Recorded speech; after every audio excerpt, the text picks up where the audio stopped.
Okay.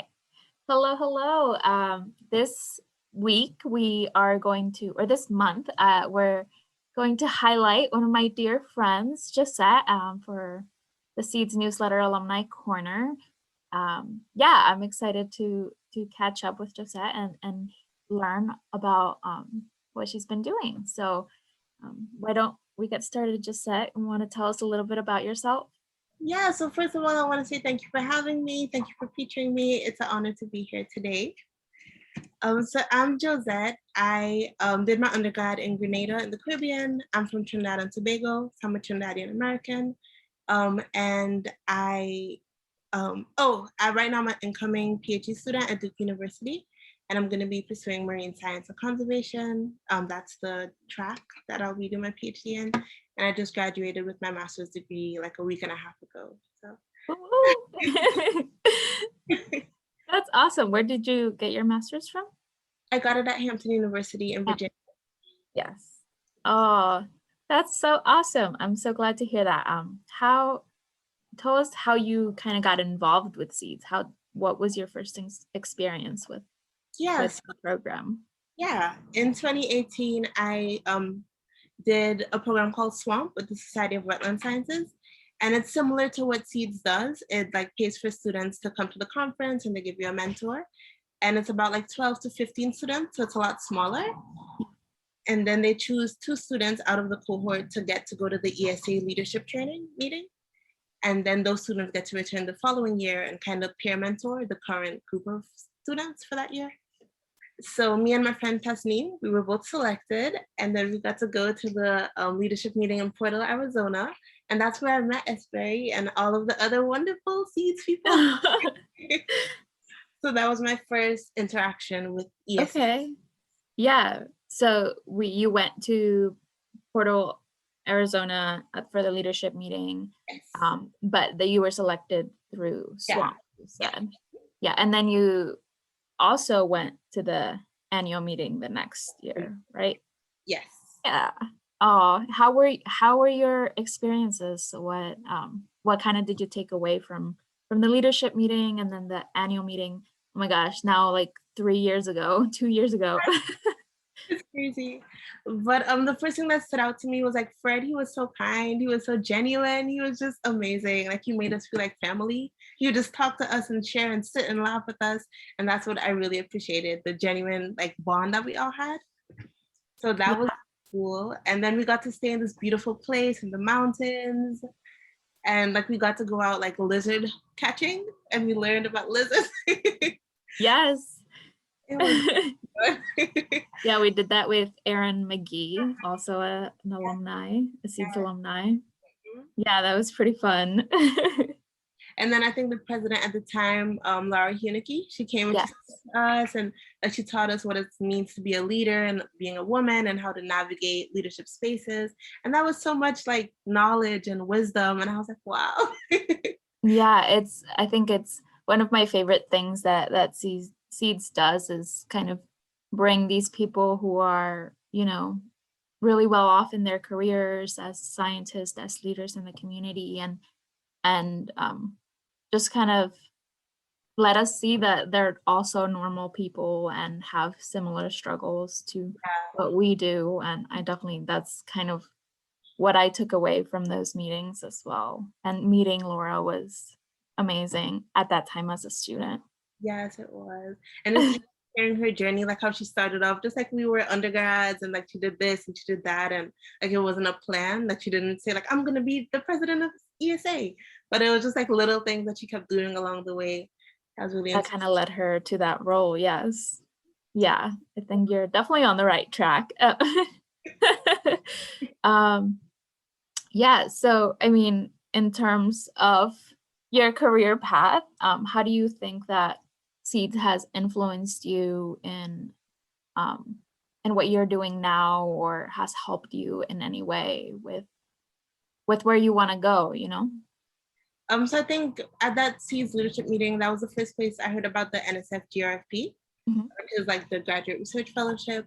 And this year, like in February, I got awarded the GRFP. So that Congratulations, that's awesome. So So that was really cool, first hearing about it. And then I think Erin said she got it. And then Josh also from the leadership meeting told us that they, Partial. yeah. So it was just seeing that it's accessible and it's possible for people like us that can get those kind of scholarships. It was really encouraging because I never heard about it. And like, grad school is like, how am I going to get funding? Am I going to pay for grad school? How am I going to pay for anything? So definitely in terms of opportunities, I became aware of a lot of opportunities because of Seeds. And then through attending the leadership meeting through the Seeds program, I got to be more involved with the student section. And out of that year, I was like the secretary for 1 year. And then the next year, last year, I became the vice chair of the student section.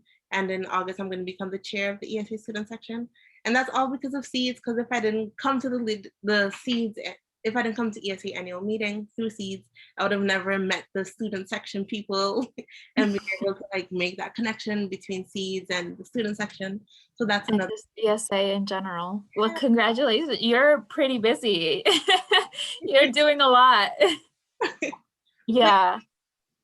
And I just think like one of my goals is to be able to give back to Seeds, to being an alumni mentor like one day and being able to like give it forward because we were undergrads that came in and we didn't know what we were doing. Yes. So that's one thing I really want to get to do is like to show other people that it's possible. Like anything we can do, you can do it too, and that means a lot. Yeah. Oh, yeah, I think my next question here are like, again, some kind of similar to what you've said before, but uh, how, well, I guess I can switch tracks. What are, we know you're starting a PhD in the fall, correct, at Duke? Yes. What are your plans for the future? What kind of research, what kind of marine research will you be doing? And what about after you graduate with a I know that's like so far in the future, but yeah. So that's a great question. Right now, like I'm really interested in tropical ecosystems. Like I said, I'm from Trinidad in the Caribbean, so that's an island, and we have like a lot of seagrasses and mangroves and coral reefs. So I would love to see how places where they exist together, where they cohabitate, if they are more resilient to like climate change and human disturbances, as opposed to where they're by themselves. So like a seagrass by itself, if it's more endangered, if it's by itself versus being next to coral reef, if they like somehow interact with each other and protect each other. That's like my big goal. Like if somehow I could get to study that, that would be great.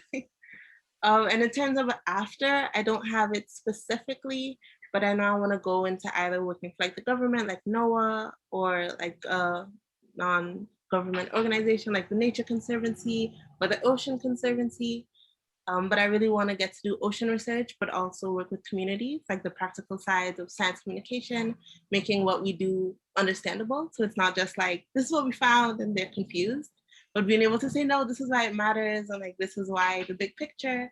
But that's my ideal goal, to get to find a way to bridge science and community work and outreach. Yeah, and that's, I mean, it's becoming more and more important to like not only do that, but teach how to do that as well. Now scientists don't just have to be experts on one particular thing in one particular spot. We have to really branch out and talk to the community and be those leaders Yeah. that we desperately need right now. So I'm excited for your future plans. Yes. I think that one last question for you that we have is, maybe what advice would you give like current seed students coming up and thinking about going into graduate school, or maybe coming in from like not the States necessarily, or the mainland, and yeah, wanting to get to where you are now? The first thing I would say is like, don't undervalue the connections that you're making right now through Seeds. Like the friends that you're meeting both in the Seeds cohort, as well as the leaders like Fred and everybody that you'll meet, they'll be really invaluable to your future career. So stay in touch, like even after you participate in Seeds, make sure you keep in contact with everyone. And the other thing I would say is that like, I know when we go to conferences, we might feel super pressured to like network with everybody. I've got to meet all the leaders. I've got to do everything. But I think even if you just meet one or two people and you have like an actual conversation with them and you have time to just get to know them, I feel like that might do you better rather than trying to talk to 10 people just like, hi, I'm Josette. Hi, I'm Josette. Would be, but like just having genuine conversations, try not to feel pressured, because even like established scientists, most of them are pretty chill and they'll talk to you like regular people and they'd love to share their experiences with you. And the last thing I'd say is work really hard, because I feel like when you're prepared and opportunities also come, that's when like amazing things happen, when preparation meets like opportunities. So don't feel like frustrated or like, oh, nothing's ever gonna happen, or like I don't know where my career is gonna take me. But just like keep working hard, and like the things that you're doing now, you don't know how it could connect you to something else. That may not be what you want to do, but that could connect you to something else. And eventually you could end up doing exactly what you wanted to do and being able to inspire other people coming up behind you. Yeah. Yeah. That's great advice, Josette. Yes.